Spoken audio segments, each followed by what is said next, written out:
कृष्णा। अध्याय 2 श्रीमद् भगवत गीता यथारूप, श्लोक संख्या 2। तो इसमें पहले अध्याय कल हमने करा था, इसका अध्याय का फर्स्ट वाला श्लोक, पहला श्लोक। तो उसमें हमें क्या बताया था भगवान ने, उसमें था अर्जुन उवाच। तो अर्जुन ने संजय उवाच। तो इसमें संजय उवाच में पहले अध्याय में तो भगवान अर्जुन का सारा दुख और विषाद का विषय था, और इसमें संजय उवाच में संजय कहते हैं कि जिस प्रकार करुणा से भरे और नेत्रों से अर्जुन टूट चुके थे, तो अर्जुन टूट चुके थे, तो वो बिल्कुल बिखर गए थे, बिल्कुल टूट चुके थे, और वो बिल्कुल विषाद वाले योग में आ गए थे। और उन्होंने बिल्कुल निश्चय कर लिया था कि मुझे युद्ध नहीं करना, मुझे युद्ध किस लिए करना है, युद्ध करूंगा तो अपने ही सगे संबंधी सब मारे जाएंगे। तो इसलिए अर्जुन बिल्कुल मोह में ग्रस्त हो चुके थे, और उन्होंने अपने कर्म से जो है मुंह मोड़ लिया था। और अब इसमें फिर जब मुंह मोड़ लिया था, तो भगवान ने कहा, तो वो तो पीछे आके बैठ गए थे ना, रथ में पीछे आके बैठ गए थे।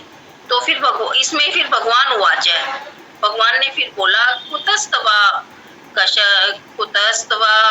कस्मलमिदं विश्वे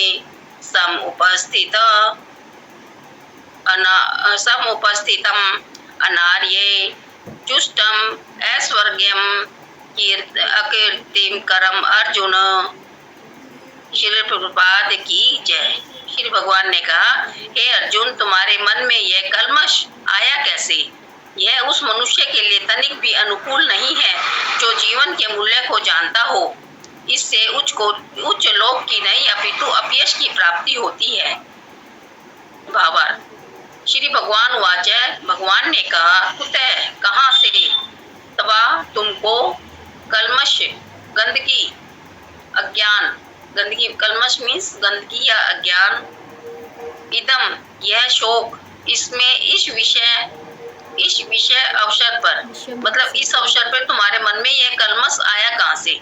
सम उपस्थितम, प्राप्त हुआ, अनार्य, वे लोग जो जीवन के मूल्य को नहीं समझते, जुष्टम, आचरित, ऐश्वर्यम, उच्च लोकों को जो न ले जाने वाला हो, अकीर्ति, अपयश का, कर्म कारण, अर्जुन, हे अर्जुन। भाव तात्पर्य, श्री प्रभुपाद की जय। श्री कृष्ण तथा भगवान अभिन्न है। देखो, वैसे तो इसमें पूरी गीता में ये भगवान उवाच है, श्री कृष्ण उवाच है, और ये जब श्लोक आता है तो भगवान उवाच है। तो भगवान और कृष्ण है तो एक, लेकिन इसमें बोला है कि श्री कृष्ण तथा भगवान अभिन्न है, इसलिए कृष्ण का संपूर्ण गीता में भगवान ही कहा गया है। कृष्ण को पूरी गीता में भगवान ही कहा गया, भगवान ही है वो। भगवान परम सत्य की पराकाष्ठा है। परम सत्य का बोध ज्ञान की 3 अवस्थाओं में होता है, ब्रह्म या निर्विशेष सर्वव्यापी चेतना, परमात्मा या भगवान का अंतर्यामी रूप जो समस्त जीवों के हृदयों में है, तथा भगवान या श्री भगवान कृष्ण श्रीमद् भागवतम में 1.2.99 परम सत्य की ये धारणा इस प्रकार बताई गई है। वदन्ति तत् तव विद स्ततमं यज्ञ ज्ञान मध्यम यम ब्रह्मेति परम आत्मेति भगवानिति शब्दते। परम सत्य का ज्ञाता परम सत्य का अनुभव ज्ञान की 3 अवस्थाओं में करता है, और ये सब अवस्थाएं एक रूप है। ये ब्रह्म परमात्मा तथा भगवान के रूप में व्यक्त की जाती है। इन 3 दिव्य पक्षों को सूर्य के दृष्टांत द्वारा समझाया जा सकता है, क्योंकि उसके भी 3 भिन्न पक्ष होते हैं, यथा धूप प्रकाश, सूर्य की सतह, तथा सूर्य लोक स्वयं। जो सूर्य के प्रकाश का अध्ययन करता है वह नौसिखिया है, जो सूर्य की सतह को समझता है वह कुछ आगे बढ़ा हुआ होता है। और जो सूर्य लोक में प्रवेश कर सकता है वह उच्चतम ज्ञानी है। जो नौसिखिया सूर्य प्रकाश उसकी विश्व व्याप्ति तथा उसकी निर्विशेष प्रकृति के अखंड तेज के ज्ञान से भी तुष्ट हो जाता है, उस व्यक्ति के समान है जो परम सत्य के ब्रह्म रूप को ही समझ सकता है। जो व्यक्ति कुछ अधिक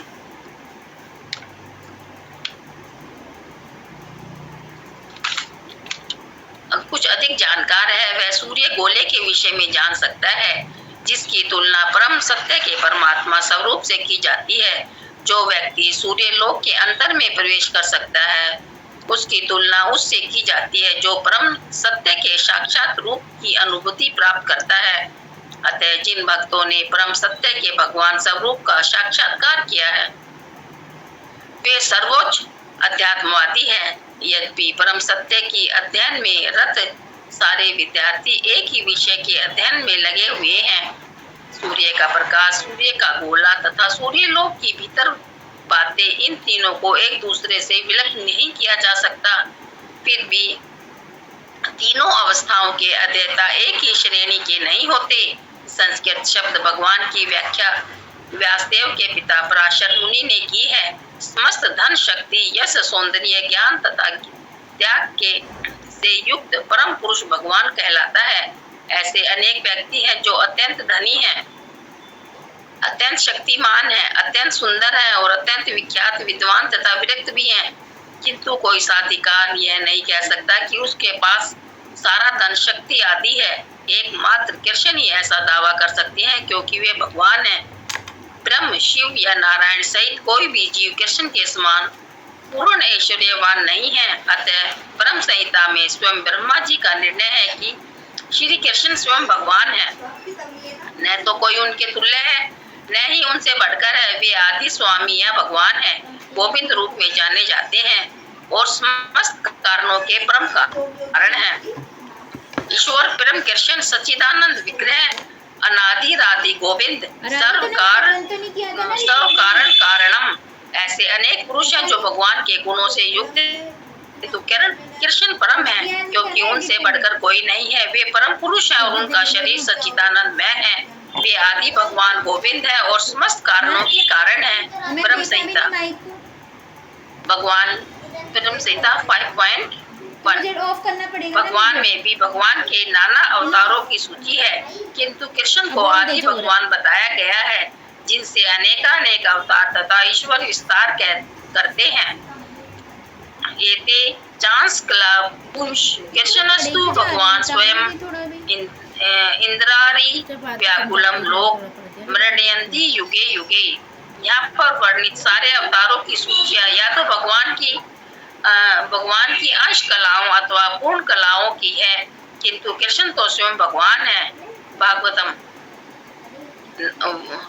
1.3.28।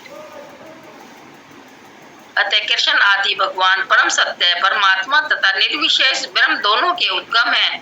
भगवान की उपस्थिति में अर्जुन द्वारा सब जनों के लिए शोक करना सर्वथा अशोभनीय है। अतः कृष्ण ने कुतः शब्द में से अपना आश्चर्य व्यक्त किया है। आर्य जैसी सभ्य जाति के किसी व्यक्ति से ऐसी मलिनता की उम्मीद नहीं की जाती।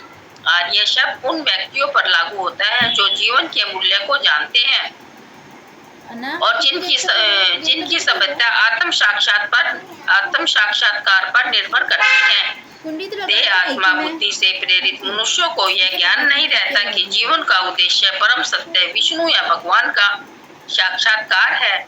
वे तो भौतिक जगत के ब्रह्म स्वरूप से मोहित हो जाते हैं। अतः वे यह नहीं समझ पाते कि मुक्ति क्या है। जिन पुरुषों को भौतिक बंधन से मुक्ति का कोई ज्ञान नहीं होता वे अनार्य कहलाते हैं। यद्यपि अर्जुन अक्षत्रिय किंतु युद्ध से विचलित होकर वह अपने कर्तव्य से च्युत हो रहा था, उसको यह कायरता अनायों के लिए भी शोभा देने वाली हो सकती है। कर्तव्य पद से इस प्रकार का विचलन न तो आध्यात्मिक जीवन में प्रगति करने में सहायक बनता है और न ही इससे इस संसार में ख्याति प्राप्त की जा सकती है। भगवान कृष्ण ने अर्जुन द्वारा अपने सौजनों पर इस प्रकार की करुणा का अनुमोदन किया है। हरे कृष्ण। इसमें इस तात्पर्य में बताया कि अर्जुन अपने सगे संबंधियों को देखकर क्या हो गया था, बिल्कुल भावुक हो गए थे अर्जुन। तो वो उन्होंने युद्ध छोड़ने का बिल्कुल निर्णय कर लिया था कि मुझे युद्ध नहीं करना। मुझे युद्ध क्यों करना है, युद्ध मैं करूंगा तो मेरे अपने ही मामा, चाचा, ताऊ, भाई बहन सब मारे जाएंगे और मैं किसके लिए फिर राज करूंगा। तो ये सोचकर उन्होंने बिल्कुल हथियार डाल दिए थे और रथ के पीछे वाली सीट पे जाके बैठ गए थे। लेकिन भगवान ने तो उनको प्रेरित किया। भगवान ने कहा कि ये उतारता नहीं है, ये उतारता नहीं है कि तुम्हारे ये जो भाई है तुम्हारे, ये तो आतताई है। तुम आतताइयों के लिए इतनी संवेदना किस लिए, उनके लिए आप क्यों इतना वो दिखा रहे हो, उदारता दिखा रहे हो। तो इससे क्या था, इससे शीला प्रभुपाद जी कहते थे, लेकिन भगवान ने उस उदारता को स्वीकार नहीं किया।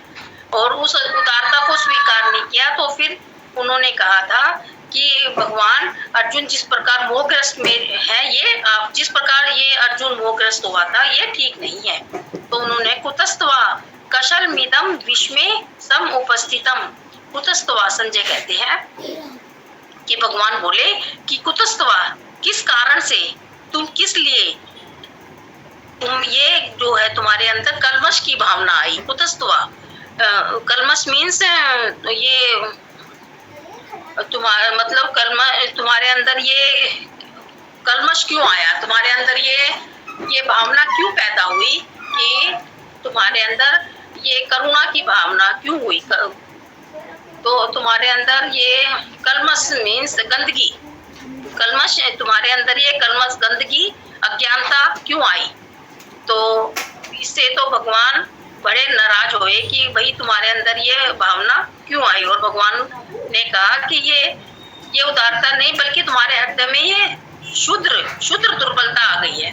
तो ये तुम्हारे अंदर ये कोई अच्छी बात नहीं है कि जो तुम उनके प्रति उदार हो रहे हो, क्योंकि वो तुम्हारे भाई तो आतताई हैं और आतताइयों के प्रति उतनी उदारता ठीक नहीं है। अगर एक अक्षत्रिय, इसमें भगवान उदाहरण भी देते हैं कि एक अक्षत्रिय अगर युद्ध से पलायन कर जाए, युद्ध से वो भागे, तो उसको हम अक्षत्रिय नहीं कह सकते, उसको तो एक भगोड़ा ही बोलेंगे। तो अगर आप ऐसे अर्जुन को बोलते हैं, अगर आप युद्ध छोड़ के ऐसे भागोगे, पीछे जाके बैठ गए, अगर आपके अंदर ये कलमश भर गया, तो ये इसमें आपकी कोई बड़ाई नहीं है। इससे तो आपको इस जन्म में अगले जन्म में भी आपकी कोई मुक्ति नहीं होगी।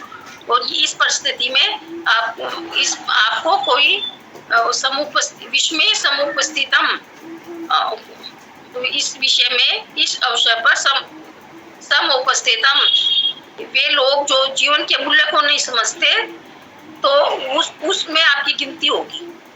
तो आप जो तुम्हारा जो आचरण है वो अनार्य जुष्टम स्वर्ग अकीर्तनम आचार्य, तो जो तुम्हारा जो आचरण है दुष्टों जैसा, इससे तो तुम्हें स्वर्ग की प्राप्ति भी नहीं होगी, तुम्हारा अपयश होगा। तुम्हारा जो है जैसे एक अक्षत्रिय युद्ध से भाग जाता है उसे कायर कहा जाता है, वैसे ही अगर तुम भागोगे तो तुम्हें क्या कहा जाएगा, नपुंसक कहा जाएगा, भगोड़ा कहा जाएगा, कायर कहा जाएगा। और इसलिए भगवान उन्हें डांटते हैं और भगवान कहते हैं कि ये जो तुम कर रहे हो ये ठीक नहीं है। हे अर्जुन, तुम्हारे मन में ये कलमश आया कैसे, यह उस मनुष्य के लिए तनिक भी अनुकूल नहीं है। क्योंकि आपको पता है कि आपको तो एक सुई की नोक जितनी भी, उन्होंने एक सुई की नोक जितनी भी भूमि देने से मना कर दिया। हमने तो सिर्फ उनसे 5 गांव मांगे थे और उन्होंने कहा हम तो उनको एक सुई की नोक जितनी भी जगह नहीं देंगे। तो उनके लिए आपके मन में उदारता आई क्यों? तो ये उदारता नहीं कहा जा सकता। ये तो इसको भगवान ने उदारता नहीं कहा, इसको भगवान ने कहा कि ये तो एक कायरता है। और ये कायरता तुम्हारे अंदर आई कैसे? ये तो वैसे ही हो गया जैसे एक ब्राह्मण है, वैसे तो वो जाति से ब्राह्मण है, लेकिन वो काम क्या करता है, काम वो अपवित्र कार्य करता है, काम अच्छे काम नहीं करता, ब्राह्मणों वाला कोई भी कार्य नहीं करता, तो उसको ब्राह्मण नहीं कहा जा सकता। तो आपके अंदर तो ये आपकी तो वही वाली बात यहाँ पे लागू हो रही है कि आप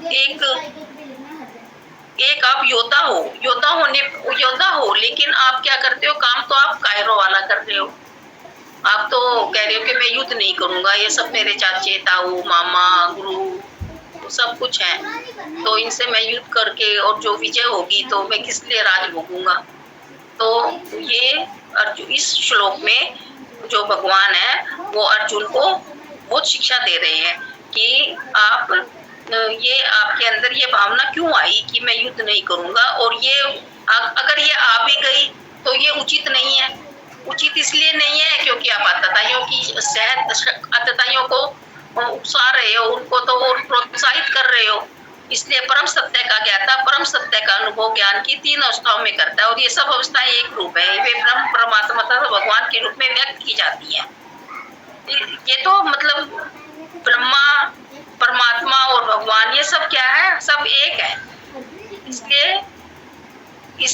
ये ब्रह्म है, परमात्मा है, भगवान है, ये सब एक है, और ये सब एक है। और आप तो क्या कर रहे हो, आप आतताइयों की को शय दे रहे हो, तो ये आपके लिए उचित नहीं है। हरे कृष्णा बिल्कु जी, मैं ठीक बोल रही हूँ क्या कुछ? हरे कृष्णा माता जी। बहुत सुंदर माता जी, बहुत अच्छा बता रही है माता जी, कंटिन्यू करिए माता जी, बहुत सुंदर बोल रही है। हरे कृष्णा। तात्पर्य है श्री कृष्ण तथा भगवान अभिन्न है, इसलिए कृष्ण और संपूर्ण गीता में भगवान ही कहा जाता है। इसमें ये बोला गया है कि श्री कृष्ण और भगवान जो है अभिन्न है, और पूरी गीता में श्री कृष्ण को ही भगवान कहा गया है, क्योंकि भगवान श्री कृष्ण स्वयं श्री कृष्ण ही भगवान है। ब्रह्म या निर्विशेष सर्वव्यापी चेतना परमात्मा या भगवान का अंतर्यामी रूप जो समस्त जीवों के हृदय में है, भगवान का श्री भगवान कृष्ण। श्रीमद् भागवत पर सत्य की यह धारणा इस प्रकार बताई गई है। ये तीनों अवस्था जो ब्रह्म है, निर्विशेष है, सर्वव्यापी है, ये सब जो है भगवान को ही, इसमें ये सब कुछ भगवान श्री कृष्ण में ही बताई गई है। इन 3 दिव्य पक्षों को सूर्य के दृष्टांत द्वारा समझाया जा सकता है, क्योंकि उसके भी 3 भिन्न पक्ष होते हैं। एक तो जब जैसे सूर्य निकलता है तब उसका क्या है, सूर्य की सतह, सूर्य का लोक, और जो सूर्य के प्रकाश का अध्ययन करता है वह नौसिखिया है। जो सूर्य की सतह को समझता है वह कुछ आगे बढ़ा हुआ होता है, और जो सूर्य लोक में प्रवेश कर सकता है वह उच्चतम ज्ञानी है। जो नौसिखिया सूर्य, मेरी माता जी कुछ समझ नहीं आ रहा। हरे कृष्ण माता जी, आप बिल्कुल सही जा रही थी माता जी, कि यहाँ बताया गया ना कि ब्रह्म, परमात्मा तथा भगवान। तो ब्रह्म तो भगवान की ज्योति है ना, भगवान से जो प्रकाश निकल रहा है, और परमात्मा तो जैसे सूर्य का ये दिया गया ना कि सूर्य की धरातल है ना, तो स्वयं भगवान का स्वरूप, और भगवान स्वयं है ना, परमात्मा तथा भगवान। तो भगवान जो कि गोलोक धाम में वास कर रहे हैं भगवान, वो है ना, तो भगवान स्वयं भगवान हो गए, और वो जैसे सूर्य का गोला है वो धरातल हो गया है ना, तो भगवान का शरीर जो है वो गोला मान ले, और उनसे जो प्रकाश निकल रही वो ब्रह्म हो गई। तो यही माना जा रहा है। जैसे निर्विशेषवादी हैं, वो कहाँ तक रहते हैं, वो बस ब्रह्म में ही लीन रहते हैं, भगवान के प्रकाश में ही वो, वहीं पे वो अपना आनंद ढूंढते हैं। तो आनंदित वो भी होते हैं कि भगवान से रिलेटेड जो भी चीजें हैं, अगर हम उसका आस्वादन करेंगे तो आनंद तो मिलेगा ही, लेकिन परम आनंद कहाँ पे है, तो स्वयं भगवान के धाम में, भगवान के चरणों में। तो इसीलिए यहाँ पे बताया गया है कि नौसिखिया जो है सूर्य के प्रकाश से ही वो संतुष्ट हो जाते हैं, और जो थोड़ा सा उनको ज्ञान हो जाता है वो तो धरातल पे पहुंच जाते हैं कि भगवान स्वयं जान लेते हैं कि भगवान कौन है। और जो बिल्कुल मतलब भगवान से बहुत प्रेम करने लगते हैं, वो क्या प्रयास करते हैं कि भगवान के पास हम पहुंच जाए, भगवान के धाम पहुंच जाए, है ना। तो यही चीज यहाँ पे बताया गया। माता जी बिल्कुल अच्छा बता रही हैं आप, बताइए, कंटिन्यू करिए माता। जो व्यक्ति कुछ अधिक जानकार है वो सूर्य गोले के विषय में जान सकता है, जिसकी तुलना परम सत्य के परमात्मा स्वरूप से की जा सकती है। जो व्यक्ति सूर्यलोक के अंतर में प्रवेश कर सकता है उसकी तुलना उससे की जाती है, जो परम सत्य के साक्षात रूप से भी अनुभूति प्राप्त करता है। अतः जिन भक्तों ने परम सत्य के भगवान स्वरूप को साक्षात्कार किया है वो सर्वोच्च अध्यात्मवादी है। यदि यद्यपि परम सत्य के अध्ययन में रत सारे विद्यार्थी एक ही विषय में अध्ययन में लगे हुए हैं, जो सूर्य का प्रकाश, सूर्य का गोला तथा सूर्यलोक के भीतर बातें, इन तीनों को एक दूसरे से विलग नहीं किया जा सकता। फिर भी तीन अवस्थाओं में के अध्येता एक ही श्रेणी के नहीं होते। इसमें यही बताया गया है कि जैसे हम भगवान या तो हम भगवान को एक तो जान ले और एक भगवान के विषय में अच्छा से जान ले और एक भगवान को अंतरात्मा से जान ले, तो ये तीन अलग अलग विषय हो गए ना। तो अगर हम इसी में उधेड़ बुन में लगे रहेंगे तो हम भगवान को नहीं जान पाएंगे, और अगर हम भगवान को अच्छा से जानना चाहेंगे तो हमें वो भगवान के जो है भगवान के विषय में हमें जानना पड़ेगा। तो उसके लिए हमें भगवान को शरीर से नहीं, आत्मा से जानना पड़ेगा। संस्कृत शब्द भगवान की व्याख्या व्यासदेव से पिता पराशर मुनि ने की है। संस्कृत शब्द से भगवान की व्याख्या व्यासदेव के पिता पराशर मुनि ने की है।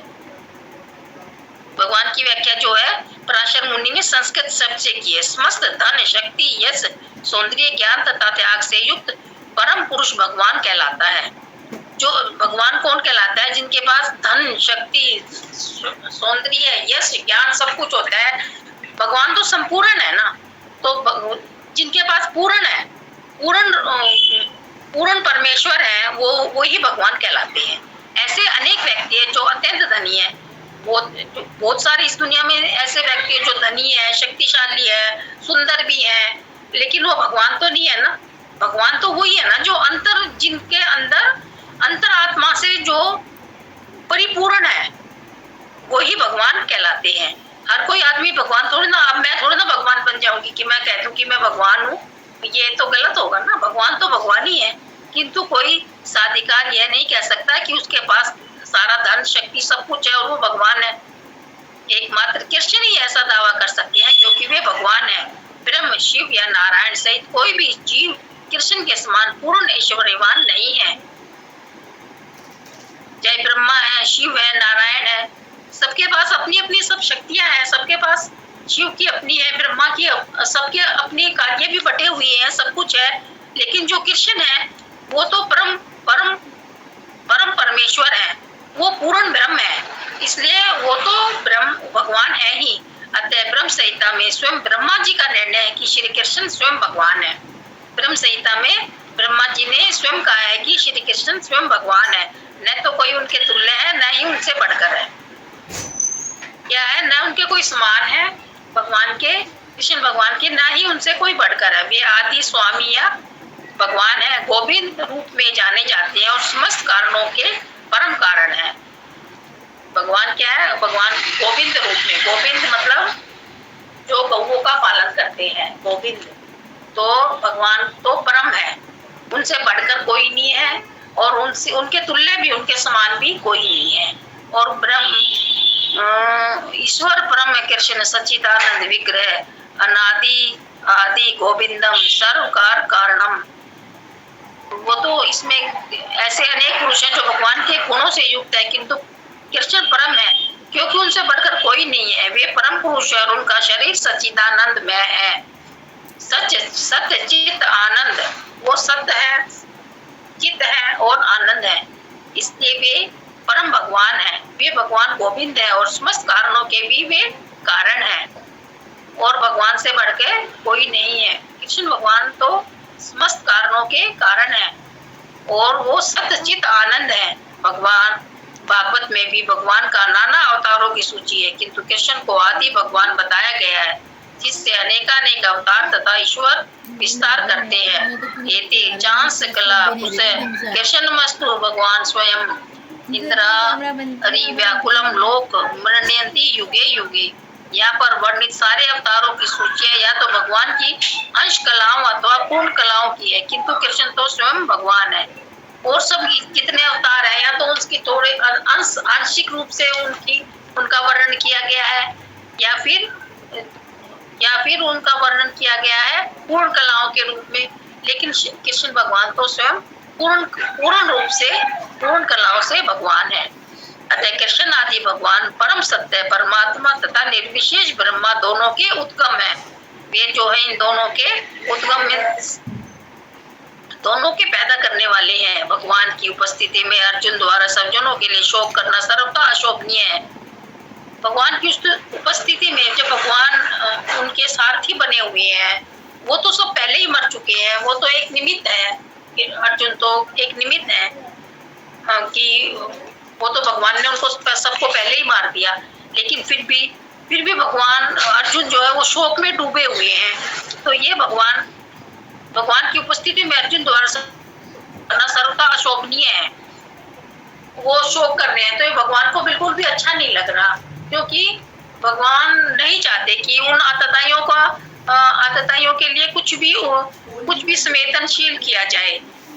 उनके लिए किस लिए संवेदना करनी है?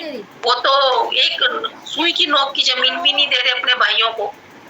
और धृतराष्ट्र तो उनमें सारा हाथ तो धृतराष्ट्र का ही था ना। अगर धृतराष्ट्र उनको पांडव पुत्र ना समझते, उनको अपने ही भाइयों के जैसे समझते, चाचे ताऊ की कोई डिफरेंस नहीं समझते, तो ये महाभारत का युद्ध ही नहीं होता। ये युद्ध का कारण ही धृतराष्ट्र बने हैं। धृतराष्ट्र अगर उनको शुरू से ही समझाते कि भाई भाई हो, तुम लड़ो मत, आपस में लड़ाई नहीं करो, तो ये आज ये महाभारत युद्ध होता ही नहीं। अतः कृष्ण ने कुतः शब्द से अपना आश्चर्य व्यक्त किया है। कृष्ण ने कुतः मतलब क्यों, ये भी आई है ना, क्यों आप अर्जुन को बोल रहे हैं कि क्यों तू इतना भाव विभोर होके पीछे जाके बैठ गया उसमें रथ में, किस लिए उदारता दिखा रहा है? उदारता का तो कोई कारण ही नहीं है। आर्य जैसे सभ्य जाति के किसी से ऐसी मलिनता की उम्मीद नहीं की जा सकती। तुम आर्य पुत्र हो, तुम और फिर भी तुम ऐसी मलिनता का कारण बने हुए हो। आर्य शब्द व्यक्तियों पर लागू होता है तो जीवन के मूल्य को जानते हैं, जिनकी सभ्यता आत्म साक्षात्कार पर निर्भर करती है। भगवान कहते हैं अर्जुन को कि आर्य शब्द तो उनके लिए लागू होता है जो अपनी आत्म साक्षात्कार, तुम अपने आत्म साक्षात्कार को भूल चुके हो। तुम तो भाव में विभोर हो रहे हो कि ये सब तो मेरे रिश्तेदार हैं, इससे मैं कोई युद्ध नहीं करना। अगर मैं युद्ध करके अगर जीत भी गया तो मैं उस जीती हुई भूमि का या जीते हुए राज्य का मैं क्या करूंगा? उस पे मैं राज्य नहीं कर सकता। तो ये तुम तो इसमें क्या हो रहे हो? भाव विभोर हो रहे हो। आत्म बुद्धि से प्रेरित मनुष्य को ये ज्ञान नहीं रहता कि जीवन का उद्देश्य परम सत्य है, विष्णु या भगवान का साक्षात्कार है। ये तो भौतिक जगत के ब्रह्म स्वरूप से मोहित हो जाते हैं। तो भगवान कह रहे हैं अर्जुन को, तुम तो भौतिकता में फंस चुके हो, भौतिक जगत के स्वरूप से मोहित हो गए हो, भौतिक जगत मोह में फंसे हुए हो, और इस मोह के कारण ही तुम युद्ध नहीं कर रहे और पीछे जाके बैठ गए हो।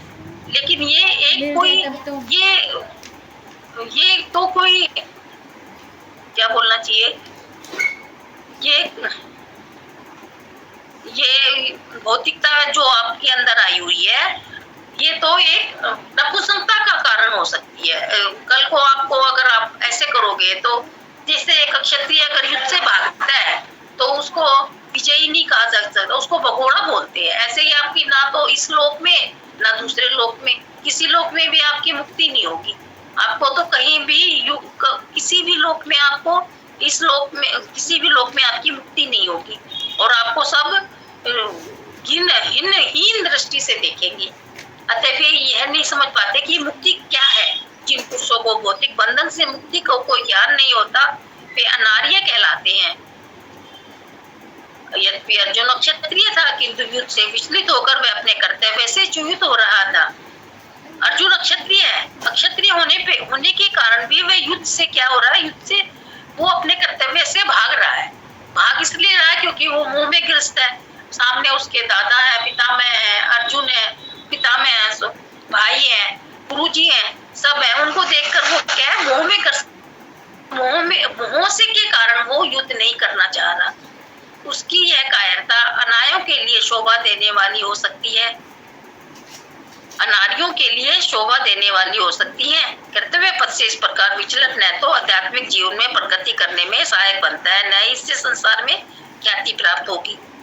तो भगवान कह रहे हैं कि ये अनारियों के लिए तो ये ठीक है, कोई बात नहीं करता, युद्ध नहीं कर, लेकिन ये जो है ये कर्तव्य, अपने कर्तव्य पथ से विचलित हो रहे हो इससे आप। और ये आध्यात्मिक जीवन में तो कोई बात नहीं, आध्यात्मिक जीवन में तो करो ना करो कोई नहीं, लेकिन आध्यात्मिक जीवन में प्रगति करने में सहायक बनना है, न ही इससे संसार में ख्याति प्राप्त होगी। इससे तुम्हारे संसार में क्या है, इज्जत नहीं होगी, और संसार में सब आपको घिन्न दृष्टि से देखेंगे, नीचे दृष्टि से देखेंगे कि ये इसने युद्ध छोड़, कोई आपको ये नहीं कहेगा कि कोई बात नहीं अर्जुन ने युद्ध नहीं किया, इसलिए नहीं किया क्योंकि सामने उसके सगे संबंधी थे, लेकिन वो क्या कहेंगे कि ये युद्ध से भाग गया, इस दृष्टि से देखेंगे। कोई नपुंसक कहेगा, कोई कायर कहेगा, और आपको अच्छी दृष्टि से नहीं देखेंगे। भगवान कृष्ण ने अर्जुन द्वारा अपने सज्जनों पर इस प्रकार की करुणा का अनुमोदन किया। भगवान ने कहा है, कृष्ण भगवान ने अर्जुन को कहा है कि अगर आप ऐसे करोगे तो ये क्या है, अपने सज्जनों के प्रति आप सिर्फ करुणा दिखा रहे हो, आप भौतिकता में फंसे हुए हो, आप अपनी आत्मा के लिए कुछ भी नहीं कर रहे हो, आप सिर्फ शरीर के लिए कर रहे हो। और पूरी संपूर्ण गीता क्या है, हमें क्या सिखाती है कि हमें अपनी जो कुछ करना है, हमें अपनी आत्मा के लिए करना है, शरीर को नहीं सजाना हमने। शरीर के लिए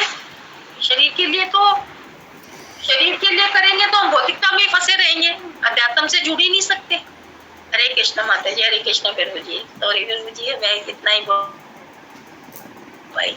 धन्यवाद माता जी, बहुत सुंदर बोला माता जी, बहुत सुंदर बताया माता जी ने कि हमें हमेशा आत्मा के धरातल पे रहना चाहिए, शरीर के धरातल पे नहीं, क्योंकि शरीर तो हर दिन हर पल क्षीण होते जा रहा है और इसकी प्रकृति ही यही है, शरीर को क्षीण होना ही होना है, ध्वस्त होना ही होना है ना। लेकिन आत्मा जो है, जो आदि अनादि है ना, आत्मा जो है हमेशा से रही है, रहेगी हमेशा, तो उसका ही हमें ध्यान रखना है। आत्मा को हमें बलवान बनाना है, आत्मा का को भोजन देना है ना, उसे पुष्ट बनाना है। शरीर तो गलता, कितना भी पौष्टिक भोजन करें लेकिन फिर भी बीमारियां आती है ना, दवाइयों का सहारा लेना पड़ रहा है, फिर भी हम बीमार पड़ते हैं, तो हर समय ऐसा ही चलते रहता है। तो माता जी ने बहुत सुंदर बताया, माता जी का बहुत बहुत धन्यवाद। और कोई भक्त को जोड़ना चाहें तो प्लीज जोड़िए, क्योंकि इसमें इस श्लोक में सबसे अच्छी बात क्या आई है ना, कि अभी प्रभुपाद जी ने इसमें जो बताया तात्पर्य में कि भगवान क्या है कि ऐश्वर्यशाली है ना, भगवान के पास सारे ऐश्वर्य हैं। तो भगवान के ऐश्वर्य जो है वो क्या है, तो भगवान सबसे बड़े धनवान है ना, जिनके चरणों में लक्ष्मी विराजमान है, तो उनसे ज्यादा धनवान तो कोई हो ही नहीं सकता। क्योंकि बहुत बार ब्रह्म संहिता में ऐसा आया है कि भगवान का धाम जो है उसकी व्याख्या की गई है। तो भगवान का धाम कैसा है कि वहाँ घर जो है ना, वहाँ हमारा जो परमानेंट घर है ना, वो ऐसे पत्थर ईंटों का नहीं बना हुआ है, वो चिंतामणि पत्थर का बना हुआ है ना, चिंतामणि पारस पत्थर का घर बना हुआ है। हम कभी घर में एक कील भी सोने का नहीं लगाते, तो वहाँ सोचिए कि हमारा घर जो है चिंतामणि पारस पत्थर का बना हुआ है। और वहाँ पे जो बागान है, वहाँ पे जो वृक्ष है वो कल्प वृक्ष है, जो हमेशा फलों से लदे हुए रहते हैं। तो जो भी फल की इच्छा हो कि अंगूर खाना है या संतरे खाने हैं, तो तुरंत से हाजिर है, हमारे पास मिल जाएगा, तो कुछ चिंता ही नहीं करनी है वहाँ तो। और क्या है कि भगवान जो है वो सुरभि गाय चराते हैं, तो भगवान के धाम में करोड़ों करोड़ों सुरभि गाय हैं, और सुरभि गाय ऐसी होती है कि उससे जितना दूध मांगो वो दे देती है। तो भगवान के धाम में तो दूध की नदियां ही बह रही हैं, और केवल दूध ही नहीं देती सुरभि गाय तो जो इच्छा हो ना, जो पकवान खाने की इच्छा हो, रसगुल्ले खाने हैं, मेवे खाने हैं, है ना, वो कुछ भी आप जो इच्छा करेंगे वो मिल जाएगी, सुरभि गाय वो आपको दे देंगी। तो कितना वस्त्र, तरह तरह के वस्त्र भी, आभूषण भी सुरभि गाय प्रदान करती है। तो इतना कुछ है भगवान के धाम में, इतना हमने सुना है, फिर भी हम उस धाम के तरफ जाने का मार्ग मिल भी गया है, फिर भी हम पीछे ही रह जाते हैं।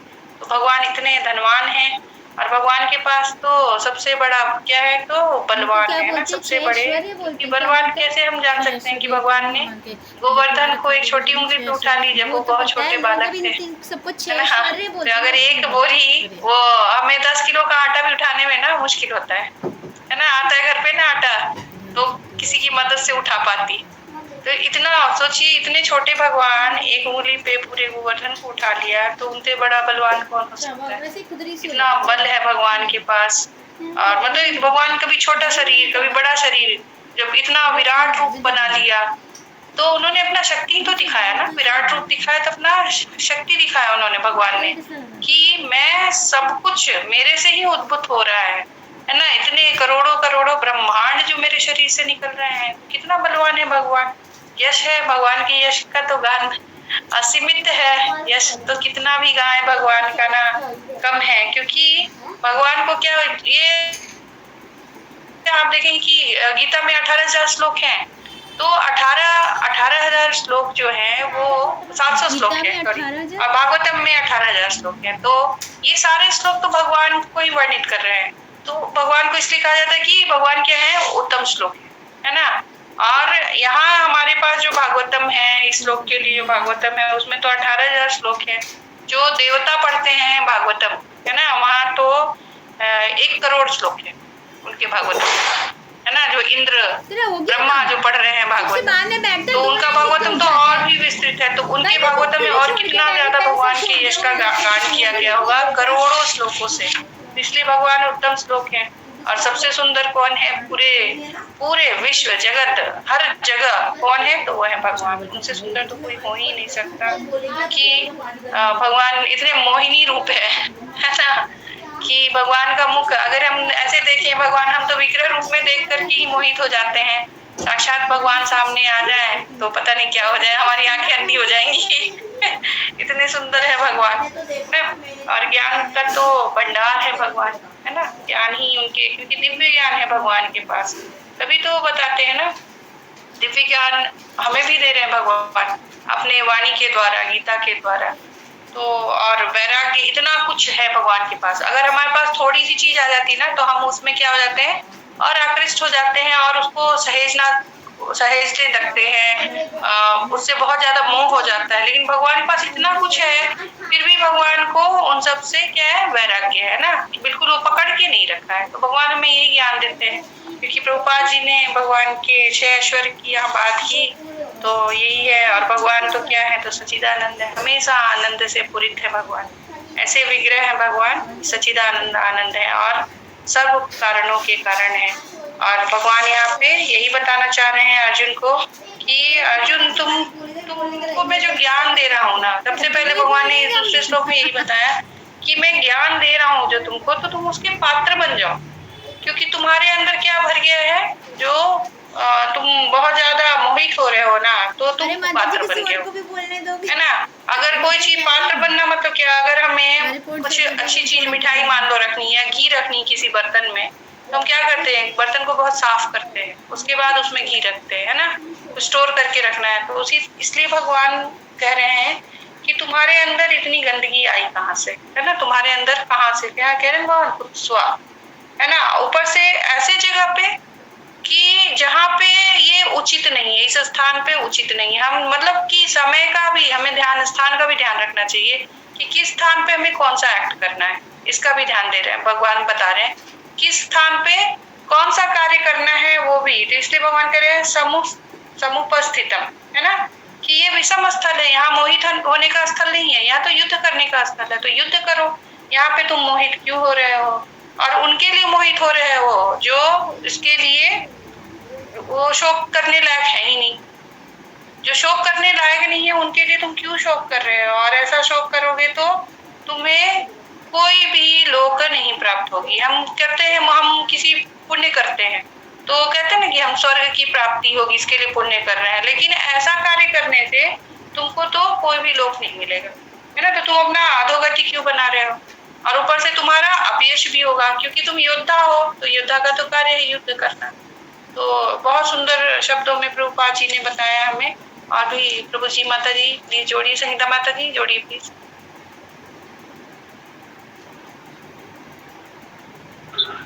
हरे कृष्णा माता जी, दंडवत प्रणाम। सभी भक्तों को दंडवत प्रणाम। तो माता जी ने बहुत सुंदर समझाया, उसके बाद आपने भी इसमें चार चांद लगा दिया माता जी, उस चैप्टर को और ज्यादा समझा दिया। तो इसमें माता जी जो समझ में आया, वैसे तो काफी चीजें, लेकिन और सब भक्त भी जोड़ेंगे तो और अच्छा लगेगा। तो माता जी हम शुरू से ये सुनते आ रहे थे, ब्रह्म, परमात्मा और भगवान में क्या अंतर है। तो एक लेक्चर में मैं सुन रही थी, तो हमें सभी को पता है जो ब्रह्म होता है भगवान से निकलने वाला प्रकाश है, और परमात्मा है जो जीव के हृदय में स्थित है।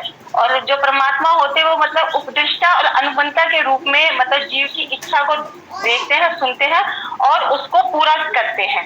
लेकिन जो भगवान, उन्होंने बोला परमात्मा और भगवान में क्या अंतर होता है। तो यहाँ परमात्मा और भगवान में अंतर उन्होंने बताया कि जो परमात्मा होते भगवान के विस्तार है, और परमात्मा के रूप में वो भगवान, जो परमात्मा होते भगवान के रूप में लीलाएं नहीं करते, वो हृदय में स्थित रहते हैं।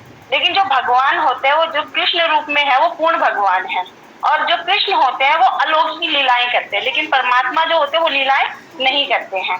तो और जो भक्त के हृदय में आते हैं, लेकिन जब कृष्ण जब भक्त के रूप में भक्त के हृदय में आते हैं तो अलौकिक लीलाएं करते हैं और अचिंतनीय कार्य करते हैं, उनके रूप गुण रस सब उनके अंदर आ जाते हैं। तो ये परमात्मा और भगवान का जो अंतर उन्होंने बताया, तो माता जी मुझे बहुत अच्छा लगा। तो मैंने सोचा चलो ग्रुप में इसको शेयर करूंगी माता जी, क्योंकि मैं पहली बार सुन रही थी कि परमात्मा और भगवान में क्या अंतर। वैसे तो प्रभुपाद जी ने सूर्य के माध्यम से बहुत अच्छी तरीके से हमें समझाया था, लेकिन जो थोड़ा सा ये था तो काफी अच्छा लगा था। और यहाँ पे जो कृष्ण भगवान है जो मतलब बता रहे हैं कि तुम जो युद्ध से वैराग्य तो कर रहे हो, युद्ध जो वैराग्य है वो मोह के रूप में तुम्हारे अंदर बन गया है, और ये जो मोह है वो तुम्हें ना तो यश की प्राप्ति कराएगा और ना स्वर्ग की प्राप्ति कराएगा। तो इसलिए जब हम भगवान की शरण में आ जाते हैं तो हमें कुछ भी सोचना नहीं चाहिए, और जो भी कार्य भगवान के समर्पित होके कर देना चाहिए, क्योंकि जहाँ कृष्ण है वहाँ तो अधर्म कभी हो ही नहीं सकता, केवल धर्म ही होगा। तो हमें पूर्ण आश्रय केवल कौन देते, केवल भगवान ही देते हैं। और इस बात को समझने में हम सबको काफी समय लग रहा है, लेकिन वास्तविकता यही है कि पूर्ण जो आश्रय वो हमें भगवान ही देते हैं। तो माता जी ये काफी अच्छे, जैसे आर्य और अनार्य का माता जी ने बताया, जो आर्य होते हैं वो कुल की परंपरा के लिए हर कार्य को करते हैं और वो इस प्रकार का मुंह बना के रख सकते हैं, लेकिन जो अनार्य होते हैं वो सब कुछ करने के लिए तैयार आते, गलत है सही है। तो आर्यों के लिए एक निश्चित जो हमें कार्य करना चाहिए ना, प्रयास जो वो करते हैं वो करते ही रहते हैं। तो माता जी मुझे तो ये समझ आया, वैसे काफी अच्छा चैप्टर है माता, काफी अच्छे श्लोक है, गोपाल जी ने बहुत सुंदर से समझाया है कि जो धर्म का पालन करेगा वो उच्चतर लोक तक जरूर पहुंचेगा। और भगवान जहाँ कह रहे हैं कि भगवान किसी के सामने है तो कलमश तो कभी आना नहीं चाहिए, लेकिन जो कलमश आया वो भगवान की लीला ही है, क्योंकि इस लीला के माध्यम से भगवान अब अधर्म को दूर करना चाहते हैं और हम सबको गीता का